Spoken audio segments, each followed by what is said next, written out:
Ah, shoot! I've dropped a chain!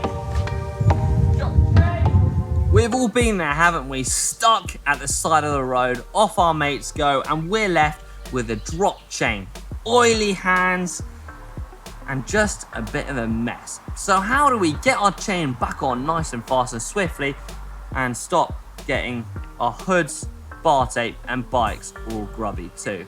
In this video, I'm gonna give you tips and tricks to give you the ability to get your chain off nice and quickly and easily and swiftly, but also how to prevent the dreaded drop chain. No matter how many checks you do, there is going to be a time where your chain is going to come off. So how do we reapply our chain nice and easily and oil-free?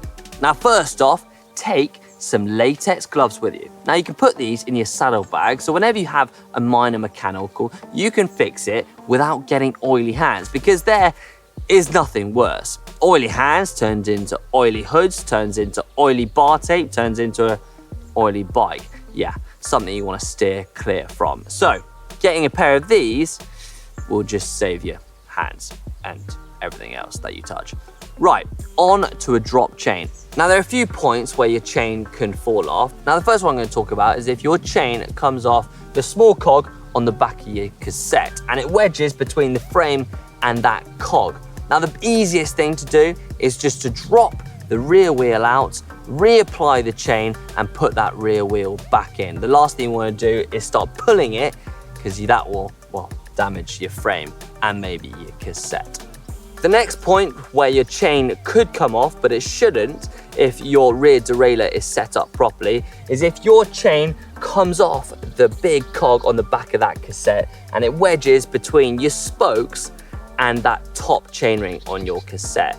Now, if this happens, which I hope it doesn't, especially out on the road, you're gonna need to take off the whole cassette, take the chain out and reapply that cassette. The last thing you wanna do is start pulling it, because that way you'll damage your spokes. So I hope you got your derailleur set up right, and I hope this doesn't happen out on the road.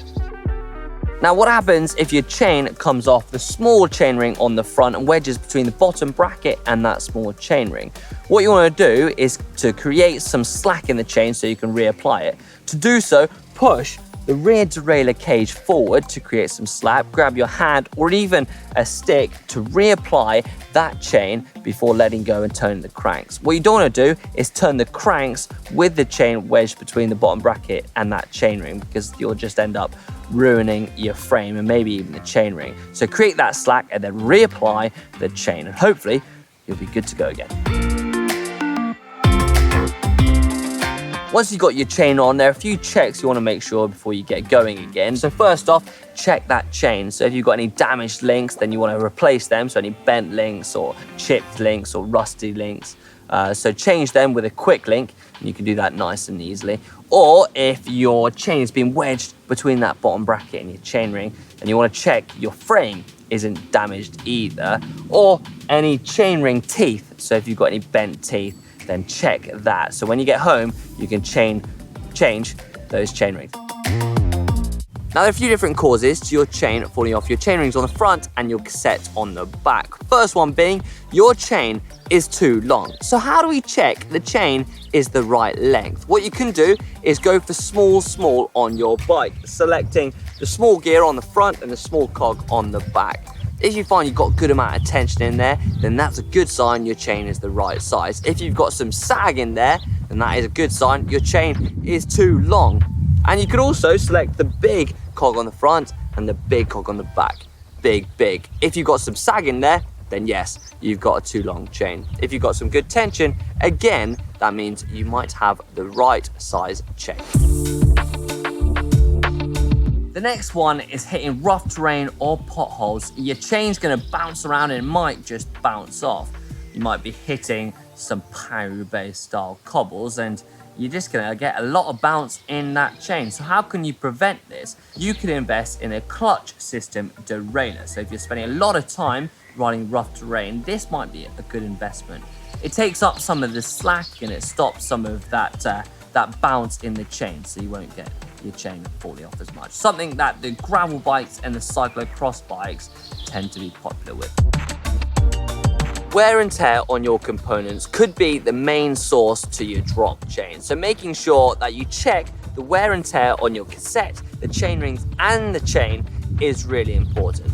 Now you can get a tool that is specifically designed to show you if your chain is stretched and that you need to change it. If you're looking at changing the cassette or you think it's worn but you're not sure, if you change your chain and it slips on the rear cassette, that is a telltale sign that you need to change your whole cassette. And if you're looking at wondering if you've got a wear and tear on those front chain rings, then the best thing to do is look at the teeth. If the teeth have become like shark's teeth and hooked, then that is a telltale sign you need to change those. Now this has happened to the majority of us cyclists. We've dropped our chain because we've changed gear while putting power through the pedals. Best thing to do here is when you're changing gear, think about it. Don't change gear when you're putting power through the pedals. So this is what's known as shifting under load. And to make it cleaner, easier and better change, make sure you ease off the pedals like this. Nice and clean and easy.